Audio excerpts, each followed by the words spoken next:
My husband just got really lucky this morning because I just found a perfect cantaloupe.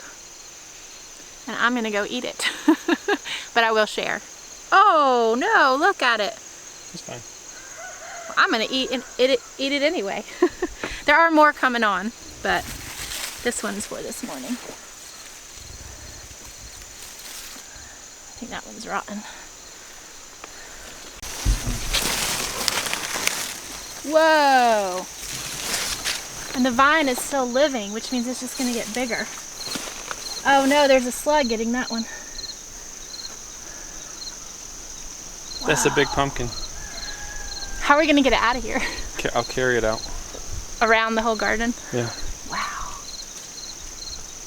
How much do you think it weighs now? 50 pounds? Yeah, more probably. You think? Nah, I bet. You think? Probably plucked all the flowers off, it would be even bigger.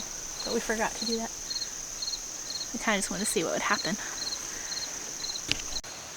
This video is almost impossible to make. And the reason is because we woke up this morning to $25,000 in our GoFundMe account. And there's just no way to express the level of gratitude and relief that you feel when people come together and choose to bless you and support you and encourage you. And I'm not going to cry through this whole video. So this is our meager attempt at saying thank you, at just expressing, at least trying to express our thankfulness to you guys and your financial gifts. And not only the gifts, but the messages that we have received over the last 24 hours have been so encouraging. The people that have given their reasons why they've donated have been anything from they just wanted to bless us to they've been through this too. And they've been devastated by their homes being infiltrated with mold as well. Or they have friends or they have family that have experienced this. And the donations range from a couple of dollars to $1,000. And I know that every one of you gave from the outpouring of your heart. And we just want to say thank you to you for that. I look funny because I'm trying not to cry. And I'm trying to smile at the same time. So our family is just so thankful. And this is the video that we're posting on the GoFundMe for the update, but a more thorough update video is going to be over on our YouTube channel. If you'd like to go over there and see some more updates, not just financial ones, but some mold updates about what's going on.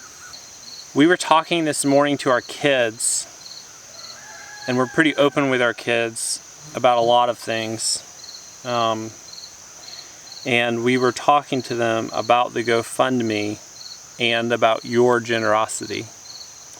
And I want them,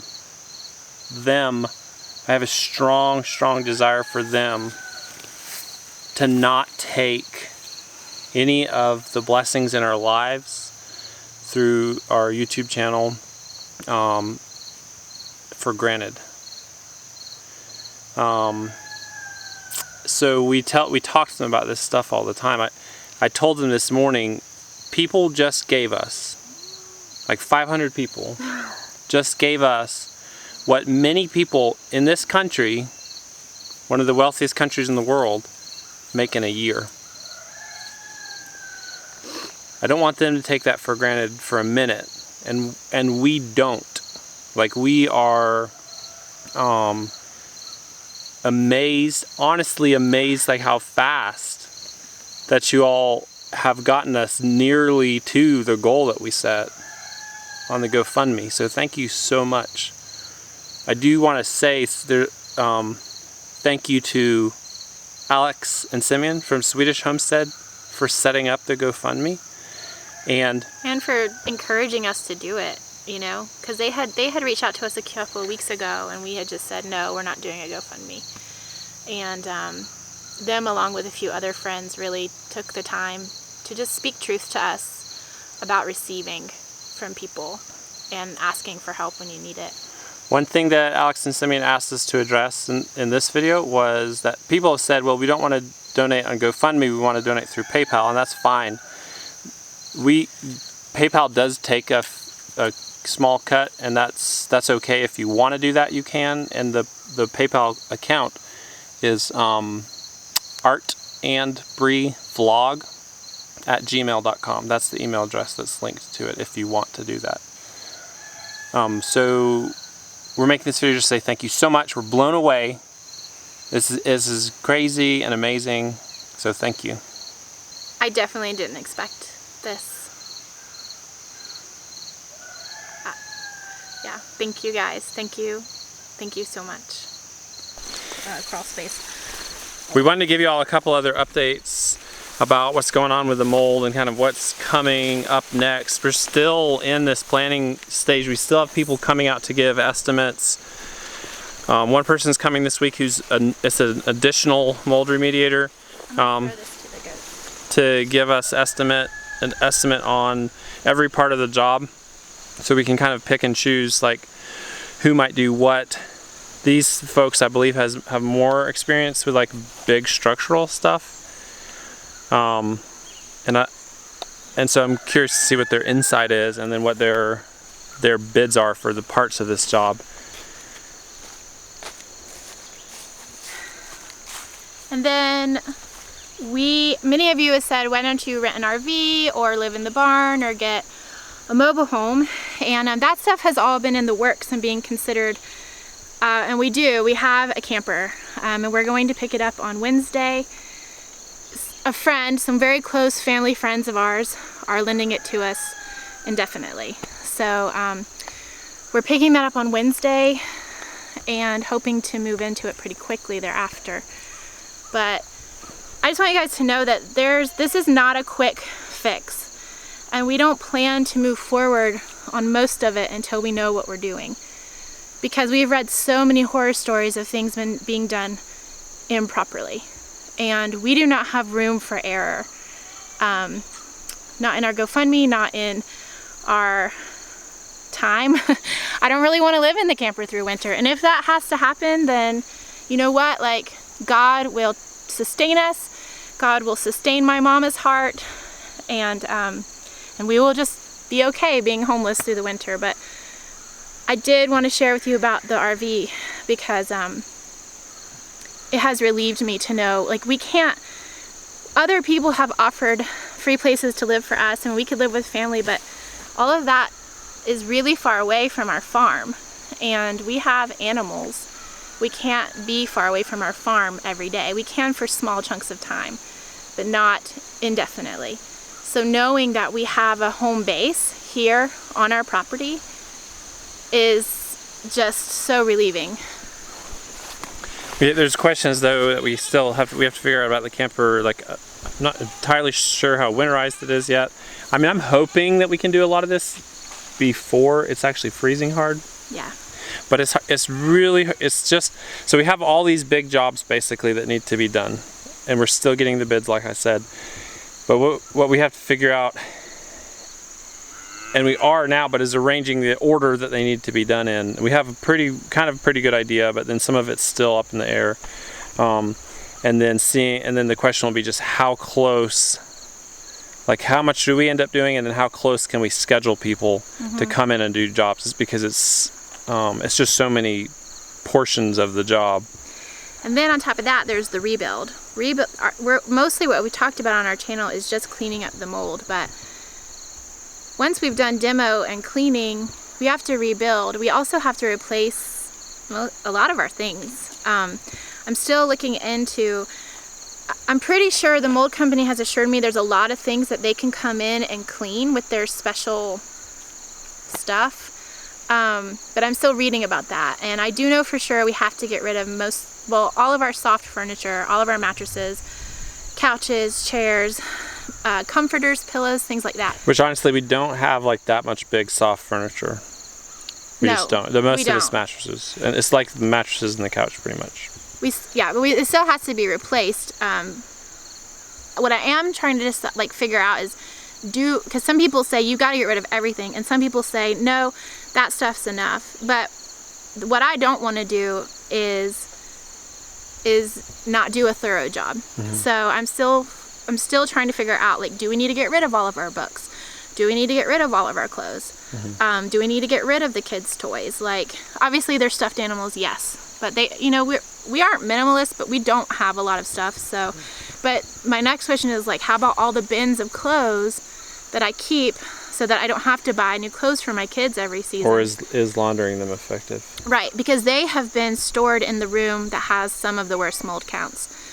So yeah, I mean, there's just still a lot to figure out, but that's why you haven't seen us. Some people have asked, like, why haven't you done anything yet? And we just wanted to answer that for you guys, because we have really good reasons why we're doing things the way that we're doing them.